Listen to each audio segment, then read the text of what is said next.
sa ibang pamilya, may pagkain nga sa hapag. Ako, pero abala naman ng mga bata sa mobile games. Ang resulta, kulang sa nutrisyon at kulang sa timbang. Marami dyan na makakarelate for sure. At dahil dyan, dumadagdag sila sa bilang ng mga bata na malnourished. Kasama na ang mga bata na kulang talaga sa access sa masusustansyang pagkain. Ito ang patuloy na tinututukan ng DOST Food and Nutrition Research Institute. Ngayong umaga, kasama po natin ang kanilang Senior Science Research Specialist, Ma'am Josie Platon Desnadicido. Magandang umaga po. Medyo nabulol pa ako sa apelido ni Ma'am. Opo. Hi Ma'am, good morning po. Magandang umaga po. Ayun, Leslie po Magandang ito. umaga po. Rise and shine po Rise and sa ating shine. lahat. Apo. Kumusta po ba yung sitwasyon po ng child malnutrition po sa bansa ayon sa pinakabagong datos po ng DOST FNRI?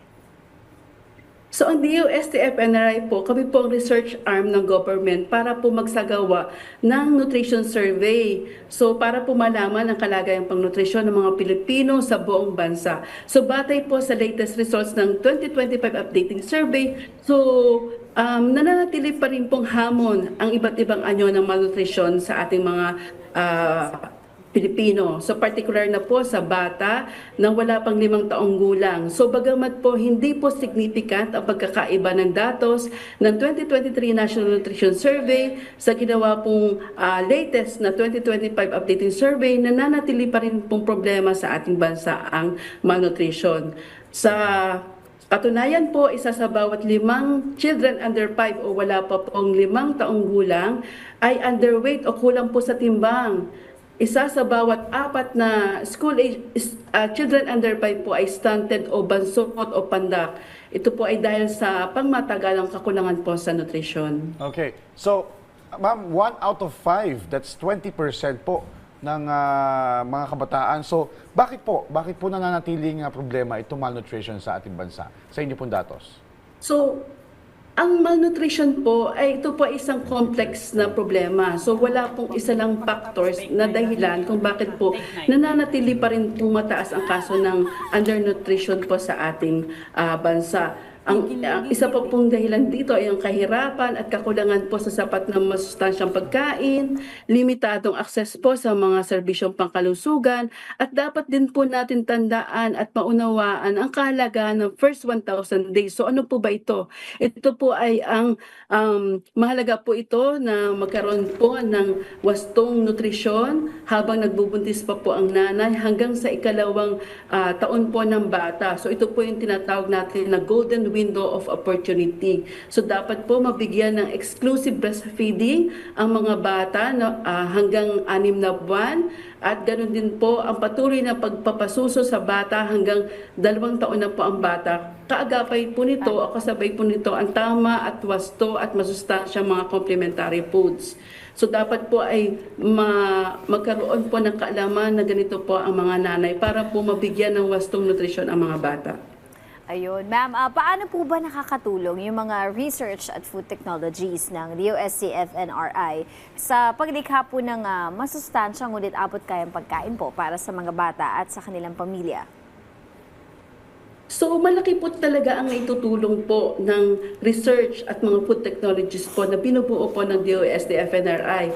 So sa katunayan po, sa pamamagitan po ng datos o mga resulta po ng nutrition survey na sinasagawa po ng DOST FNRI, ito po ay nagiging basehan upang makabuo po o makadevelop po ang institusyon ng mga produkto na pagkain na matataas po sa sustansya, sa minerals, na ito po ay ginagamit ng ating mga lokal na gumagamit din po ng mga lokal na sangkap upang po mabawasan po ang gastos po ng ating mga pamilya. So napakahalaga po ang datos at resulta ng nutrition survey dahil ito po ay nagiging basihan po talaga ng aming institusyon para po makagawa ng iba't ibang mga food products na masustansya po.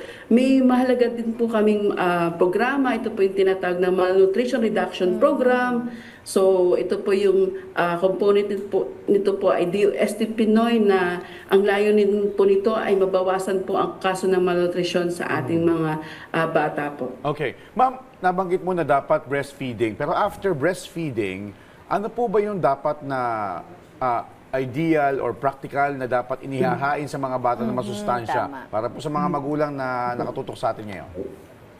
Okay po. So, maganda po itong pag-usapan natin kasi kailangan po talaga ng mga bata na ma-exclusive breastfeeding po sila. Pasusuin po ang bata hanggang 6 na buwan at patuloy pa rin po na pasusuin ng bata hanggang sa 2 taon ng bata. Pero nabanggit ko nga po kanina na kailangan din po na ang bata ay pakainin ng complementary feeding na masustansya gaya po ng ating mga gulay.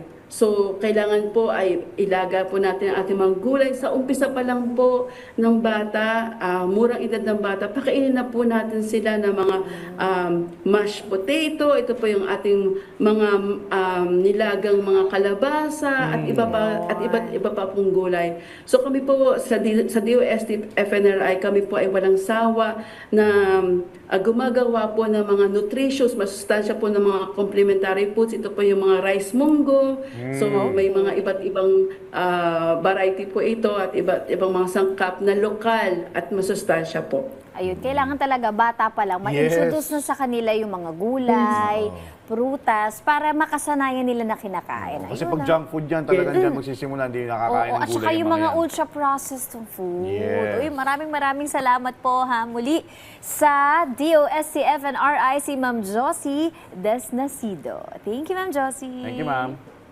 Thank you po.